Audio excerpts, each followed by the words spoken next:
Hi, everybody. I'm Paul Gerard. Here we are at Oral Wellness Center again, and today we're talking about Yoga Nidra for our cultivating courage.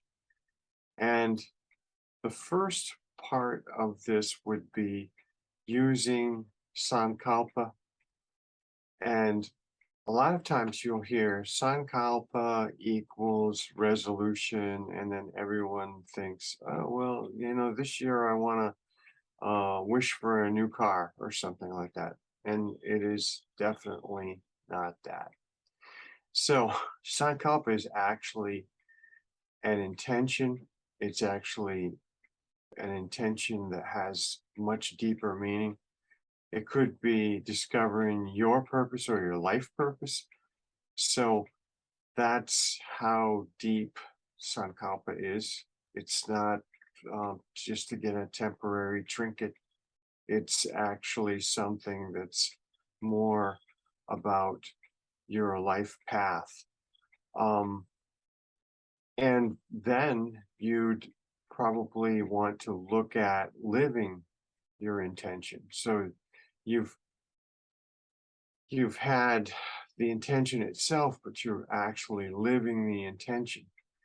Um, and then there's something where someone might say, well, how, like, what can you give me as an example? Um, an example might be I'm changing this because it has a higher purpose. So, without getting too much into everyone's philosophy of life, we'll just say I'm changing my eating habits so that they'll be better for the planet, or I'm changing my eating habits so that they'll be better for my community, my family, and so on. In other words, it's not really so much self centered as it is for something that's going to make a difference for others. And it's also going to be something that's, a heartfelt desire. So something that's deep. Um, Rather than saying, I'm going to go on a diet because I want to lose 5 pounds so I look good in my bathing suit.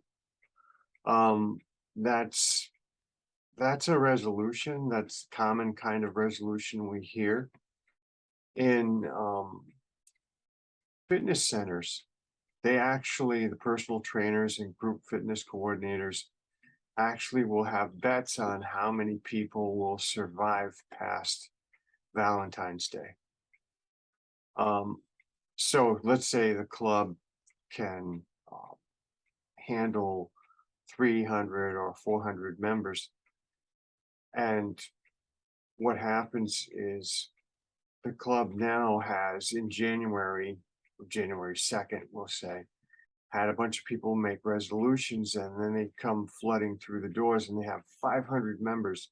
And you say to yourself, oh my God, we've got all these members. How in the world are they, they're going to find a space for them? It gets crowded for a little while. And then after a while, it just whittles down. And by Valentine's Day, most of those people are gone.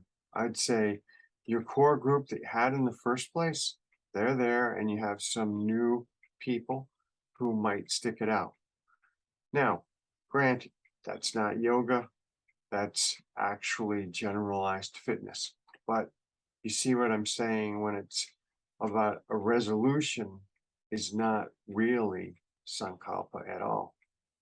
A resolution is usually ego-centered. It's usually, and it doesn't mean that it's a bad thing, but it's usually something that's about me, me, me. It's not that. It's actually about making a major difference in doing something that's not ego driven at all. So, some thoughts to think about when using sankalpa. When do we use sankalpa? Well, some yoga teachers actually teach that way from the very beginning. When you come to class, they'll say, in the beginning after, everything gets going and everyone's on their mats and it's the beginning of class. Let's set an intention. There you go. Most people just, they don't go deep into the meaning of sankalpa and how deep it goes. And believe me, there are some people who would say, hey, Paul, you could have gone deeper on this subject.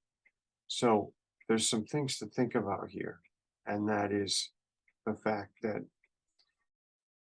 it's something where you're going to make a difference and an impact on your family, your friends, the community, and possibly the world by what you do.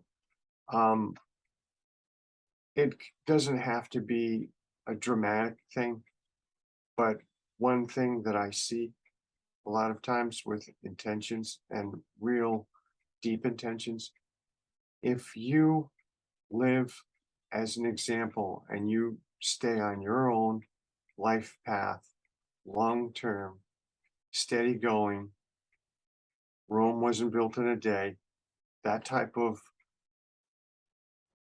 progression forward, what happens is that makes a major difference.